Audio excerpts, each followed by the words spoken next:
ओम शांति। 12 दिसंबर 2024। बाबा के महावाक्य। मीठे बच्चे, यह पढ़ाई जो बाप पढ़ाते हैं, इसमें अथाह कमाई है। इसलिए पढ़ाई अच्छी रीति पढ़ते रहो। लिंक कभी न टूटे। प्रश्न। जो विनाश काले विपरीत बुद्धि हैं, उन्हें तुम्हारी किस बात पर हंसी आती है? उत्तर। तुम जब कहते हो अभी विनाश काल नजदीक है, तो उन्हें हंसी आती है। तुम जानते हो बाप यहाँ बैठे तो नहीं रहेंगे। बाप की ड्यूटी है पावन बनाना। जब पावन बन जाएंगे तो यह पुरानी दुनिया विनाश होगी, नई आएगी। यह लड़ाई है ही विनाश के लिए। तुम देवता बनते हो तो इस कलयुगी छीछी सृष्टि पर आ नहीं सकते। ओम शांति। रूहानी बाप बैठ रूहानी बच्चों को समझाते हैं। बच्चे समझते हैं हम बहुत बेसमझ बन गए थे। माया रावण ने बेसमझ बना दिया था। यह भी बच्चे समझते हैं कि बाप को जरूर आना ही है, जबकि नई सृष्टि स्थापन होनी है। त्रिमूर्ति का चित्र भी है। ब्रह्मा द्वारा स्थापना, विष्णु द्वारा पालना, शंकर द्वारा विनाश। क्योंकि करन करावन हार तो बाप है ना। एक ही है जो करता है और कराता है। पहले किसका नाम आएगा? जो करता है, फिर जिस द्वारा कराते हैं। करन करावन हार कहा जाता है ना। ब्रह्मा द्वारा नई दुनिया की स्थापना कराते हैं। यह भी बच्चे जानते हैं हमारी जो नई दुनिया है, जो हम स्थापन कर रहे हैं, इसका नाम ही है देवी देवताओं की दुनिया। सतयुग में ही देवी देवता होते हैं। किसी और को देवी देवता नहीं कहा जाता। वहां मनुष्य होते नहीं। है ही एक देवी देवता धर्म, दूसरा कोई धर्म ही नहीं। अभी तुम बच्चे स्मृति में आए हो कि बरोबर हम देवी देवता थे। निशानियां भी हैं। इस्लामी, बौद्धि, क्रिश्चियन आदि सबकी अपनी अपनी निशानी है। हमारा जब राज्य था तो और कोई नहीं था। अभी फिर और सभी धर्म हैं। हमारा देवता धर्म है नहीं। गीता में अक्षर बड़े अच्छे अच्छे हैं, परंतु कोई समझ नहीं सकते। बाप कहते हैं विनाश काले विपरीत बुद्धि और विनाश काले प्रीत बुद्धि। विनाश तो इस समय ही होना है। बाप आते भी हैं संगम युग पर, जबकि चेंज होती है। बाप तुम बच्चों को बदले में सब कुछ नया देते हैं। वह सोनार भी है, धोबी भी है, बड़ा व्यापारी भी है। बिरला ही कोई बाप से व्यापार करे। इस व्यापार में तो अथाह फायदा है। पढ़ाई में फायदा बहुत होता है। महिमा भी की जाती है कि पढ़ाई कमाई है। वह भी जन्म जन्मांतर के लिए कमाई है। तो ऐसी पढ़ाई अच्छी रीति पढ़नी चाहिए ना। और पढ़ाता भी बहुत सहज हूँ। सिर्फ 1 हफ्ता समझकर फिर भल कहाँ भी चले जाओ, तुम्हारे पास पढ़ाई आती रहेगी, अर्थात मुरली मिलती रहेगी, तो फिर कभी लिंक नहीं टूटेगी। यह है आत्माओं की परमात्मा के साथ लिंक। गीता में भी यह अक्षर है, विनाश काले विपरीत बुद्धि विनश्यन्ति, प्रीत बुद्धि विजयन्ति। तुम जानते हो इस समय मनुष्य 1-2 को काटते मारते रहते हैं। इन जैसा क्रोध व विकार और कोई में होता नहीं। यह भी गायन है कि द्रौपदी ने पुकारा। बाप ने समझाया है, तुम सब द्रौपदियां हो। भगवानुवाच, बाप कहते हैं, बच्चे अब विकार में नहीं जाओ। मैं तुमको स्वर्ग में ले चलता हूँ, सिर्फ तुम मुझ बाप को याद करो। अब विनाश काल है ना, किसकी भी सुनते नहीं, लड़ते ही रहते हैं। कितना उनको कहते हैं शांत रहो, परंतु शांत रहते नहीं। अपने बच्चों आदि से बिछुड़कर लड़ाई के मैदान में जाते हैं। कितने मनुष्य मरते ही रहते हैं। मनुष्य की कोई वैल्यू नहीं। अगर वैल्यू है, महिमा है, तो इन देवी देवताओं की। अभी तुम यह बनने का पुरुषार्थ कर रहे हो। तुम्हारी महिमा वास्तव में इन देवताओं से भी जास्ती है।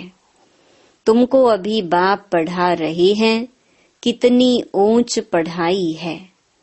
पढ़ने वाले बहुत जन्मों के अंत में बिल्कुल ही तमो प्रधान हैं।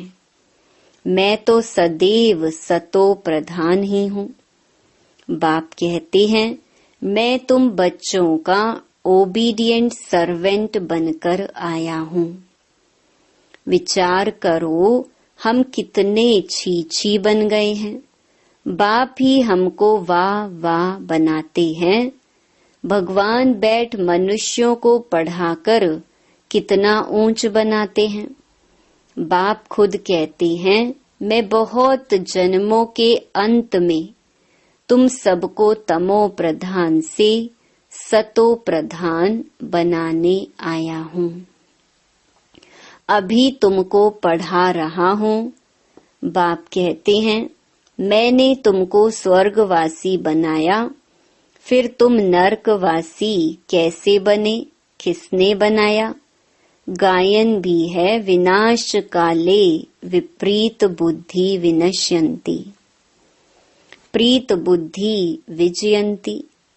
फिर जितना जितना प्रीत बुद्धि रहेंगे, अर्थात बहुत याद करेंगे, उतना तुम्हारा ही फायदा है। लड़ाई का मैदान है ना। कोई भी यह नहीं जानते हैं कि गीता में कौन सी युद्ध बताई है।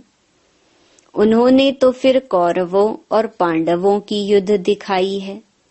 कौरव संप्रदाय, पांडव संप्रदाय भी हैं, परंतु युद्ध तो कोई है नहीं।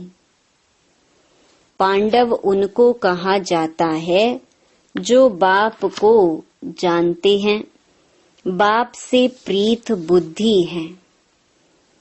कौरव उनको कहा जाता है जो बाप से विपरीत बुद्धि है। अक्षर तो बहुत अच्छे अच्छे समझने लायक हैं। अभी है संगम युग। तुम बच्चे जानते हो, नई दुनिया की स्थापना हो रही है। बुद्धि से काम लेना है। अभी दुनिया कितनी बड़ी है, सतयुग में कितने थोड़े मनुष्य होंगे, छोटा झाड़ होगा ना। वह झाड़ फिर बड़ा होता है। मनुष्य सृष्टि रूपी यह उल्टा झाड़ कैसे है, यह भी कोई समझते नहीं है।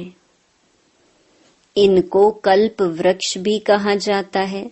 वृक्ष का नॉलेज भी चाहिए ना। और वृक्षों का नॉलेज तो बहुत बहुत इजी है, झट बता देंगे। इस वृक्ष का नॉलेज भी ऐसा इजी है, परंतु यह है ह्यूमन वृक्ष। मनुष्यों को अपने वृक्ष का पता ही नहीं पड़ता है। कहते भी हैं गॉड इज क्रिएटर, तो जरूर चैतन्य है ना। बाप सत्य है, चैतन्य है, ज्ञान का सागर है। उनमें कौन सा ज्ञान है, यह भी कोई नहीं समझते हैं। बाप ही बीज रूप चैतन्य है, उनसे ही सारी रचना होती है। तो बाप बैठ समझाते हैं, मनुष्यों को अपने झाड़ का पता नहीं है। और झाड़ों को तो अच्छी रीति जानते हैं। झाड़ का बीज अगर चैतन्य होता तो बतलाता ना, परंतु वह तो है जड़। तो अब तुम बच्चे ही रचता और रचना के राज को जानते हो। यह सत्य है, चैतन्य है, ज्ञान का सागर है। चैतन्य में तो बातचीत कर सकते हैं ना। मनुष्य का तन सबसे ऊंच अमूल्य गाया गया है। इनका मूल्य कथन नहीं कर सकते। बाप आकर आत्माओं को समझाते हैं, तुम रूप भी हो, बसंत भी हो। बाप है ज्ञान का सागर, उनसे तुमको रतन मिलते हैं। यह ज्ञान रतन है। जिन रत्नों से वह रतन भी तुमको ढेर मिल जाते हैं। लक्ष्मी नारायण के पास देखो कितने रतन हैं। हीरे जवाहरों के महलों में रहते हैं। नाम ही है स्वर्ग, जिसके तुम मालिक बनने वाले हो। कोई गरीब को अचानक बड़ी लॉटरी मिलती है तो पागल हो जाते हैं ना। बाप भी कहते हैं तुमको विश्व की बादशाही मिलती है तो माया कितना अपोजिशन करती है। तुमको आगे चल पता पड़ेगा कि माया कितने अच्छे अच्छे बच्चों को भी हप कर लेती है, एकदम खा लेती है। तुमने सर्प को देखा है मेंढक को कैसे पकड़ता है, जैसे गज को ग्राहा हप करते हैं। सर्प मेंढक को एकदम सारे का सारा हप कर लेता है। माया भी ऐसी है, बच्चों को जीते जी पकड़कर एकदम खत्म कर देती है, जो फिर कभी बाप का नाम भी नहीं लेते हैं। योग बल की ताकत तुम्हारे में बहुत कम है। सारा मदार योग बल पर है। जैसे सर्प मेंढक को हप करता है, तुम बच्चे भी सारी बादशाही को हप करते हो। सारे विश्व की बादशाही तुम सेकंड में ले लेंगे। बाप कितना सहज युक्ति बताते हैं, कोई हथियार आदि नहीं। बाप ज्ञान योग के अस्त्र शस्त्र देते हैं, उन्होंने फिर स्थूल हथियार आदि दे दिए हैं। तुम बच्चे इस समय कहते हो हम क्या से क्या बन गए थे। जो चाहे सो कहो, हम ऐसे थे जरूर। भल थे तो मनुष्य ही, परंतु गुण और अवगुण तो होते हैं ना। देवताओं में दैवी गुण हैं, इसलिए उन्हों की महिमा गाते हैं। आप सर्व गुण संपन्न, हम निर्गुण हारे में कोई गुण नहीं। इस समय सारी दुनिया ही निर्गुण है, अर्थात एक भी देवताई गुण नहीं है। बाप जो गुण सिखलाने वाला है उनको ही नहीं जानते, इसलिए कहा जाता विनाश काले विपरीत बुद्धि। अब विनाश तो होना ही है संगम युग पर, जबकि पुरानी दुनिया विनाश होती है और नई दुनिया स्थापन होती है। इनको कहा जाता है विनाश काल। यह है अंतिम विनाश, फिर आधा कल्प कोई लड़ाई आदि होती ही नहीं। मनुष्यों को कुछ भी पता नहीं है। विनाश काले विपरीत बुद्धि है तो जरूर पुरानी दुनिया का विनाश होगा ना। इस पुरानी दुनिया में कितनी आपदाएं हैं, मरते ही रहते हैं। बाप इस समय की हालत बतलाते हैं। फर्क तो बहुत है ना। आज भारत का यह हाल है, कल भारत क्या होगा। आज यह है, कल तुम कहाँ होंगे। तुम जानते हो पहले नई दुनिया कितनी छोटी थी। वहां तो महलों में कितने हीरे जवाहर आदि होते हैं। भक्ति मार्ग में भी तुम्हारा मंदिर कोई कम थोड़े ही होता है। सिर्फ कोई एक सोमनाथ का मंदिर थोड़े ही होगा। एक कोई बनाएगा तो उनको देख और भी बनाएंगे। एक सोमनाथ मंदिर से ही कितना लूटा है। फिर बैठ अपना यादगार बनाया है तो दीवारों में पत्थर आदि लगाते हैं। इन पत्थरों की क्या वैल्यू होगी। इतने छोटे से हीरे का भी कितना दाम है। बाबा जौहरी था, एक रत्ती का हीरा होता था 90 रुपया रत्ती। अभी तो उसकी कीमत हजारों रुपया है, मिलते भी नहीं। बहुत वैल्यू बढ़ गई है। इस समय विलायत आदि तरफ धन बहुत है, परंतु सतयुग के आगे यह कुछ भी नहीं है। अब बाप कहते हैं विनाश काले विपरीत बुद्धि है। तुम कहते हो विनाश समीप है तो मनुष्य हंसते हैं। बाप कहते हैं मैं कितना समय बैठा रहूंगा, मुझे कोई यहाँ मजा आता है क्या। मैं तो न सुखी न दुखी होता हूँ। मेरे ऊपर ड्यूटी है पावन बनाने की। तुम यह थे, अब यह बन गए हो, फिर तुमको ऐसा ऊंच बनाता हूँ। तुम जानते हो हम फिर वह बनने वाले हैं। अब तुमको यह समझ आई है हम इस दैवी घराने के भांति थे।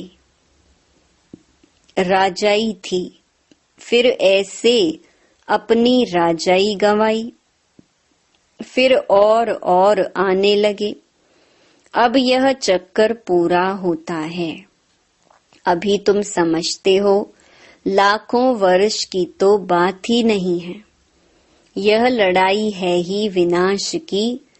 उस तरफ तो बहुत आराम से मरेंगे, कोई तकलीफ नहीं होगी। हॉस्पिटल्स आदि ही नहीं होंगे। कौन बैठ सेवा करेंगे और रोएंगे। वहां तो यह रस्म ही नहीं। उन्हों की मौत सहज होती है। यहाँ तो दुखी होकर मरते हैं, क्योंकि तुमने सुख बहुत उठाया है। तो दुख भी तुमको देखना है। खून की नदी यहाँ ही बहेगी। वह समझते हैं यह लड़ाई फिर शांत हो जाएगी, परंतु शांत तो होनी नहीं है। मिरुआ मौत मल्लू का शिकार। तुम देवता बनते हो, फिर कलयुगी छीछी सृष्टि पर तो तुम आ नहीं सकते। गीता में भी है भगवानुवाच, विनाश भी देखो स्थापना देखो। साक्षात्कार हुआ ना, ये साक्षात्कार सब अंत में होंगे। फलाने फलाने यह बनते हैं, फिर उस समय रोएंगे, बहुत पछताएंगे, सजा खाएंगे, नसीब कूटेंगे, लेकिन कर क्या सकेंगे। यह तो 21 जन्मों की लॉटरी है। स्मृति तो आती है ना। साक्षात्कार बिगर किसको सजा नहीं मिल सकती है, ट्राइब्यूनल बैठती है ना। अच्छा, मीठे मीठे सिके लधे बच्चों प्रति मात पिता बाप दादा का याद प्यार और गुड मॉर्निंग।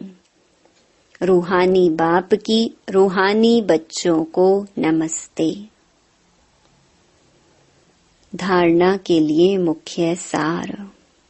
पहला, स्वयं में ज्ञान रतन धारण कर रूप बसंत बनना है। ज्ञान रत्नों से विश्व के बादशाही की लॉटरी लेनी है।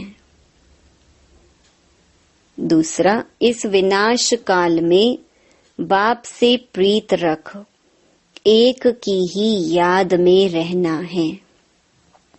ऐसा कोई कर्म नहीं करना है जो अंत समय में पछताना पड़े या नसीब कूटना पड़े। वरदान, सदा स्नेही बन, उड़ती कला का वरदान प्राप्त करने वाले, निश्चित विजयी निश्चिंत भव। स्नेही बच्चों को बाप दादा द्वारा उड़ती कला का वरदान मिल जाता है। उड़ती कला द्वारा सेकंड में बाप दादा के पास पहुंच जाओ तो कैसे भी स्वरूप में आई हुई माया आपको छू नहीं सकेगी। परमात्म छत्र छाया के अंदर माया की छाया भी नहीं आ सकती। स्नेह मेहनत को मनोरंजन में परिवर्तन कर देता है। स्नेह हर कर्म में निश्चित विजयी स्थिति का अनुभव कराता है। स्नेही बच्चे हर समय निश्चिंत रहते हैं। स्लोगन, नथिंग न्यू की स्मृति से सदा अचल रहो तो खुशी में नाचते रहेंगे। ओम शांति।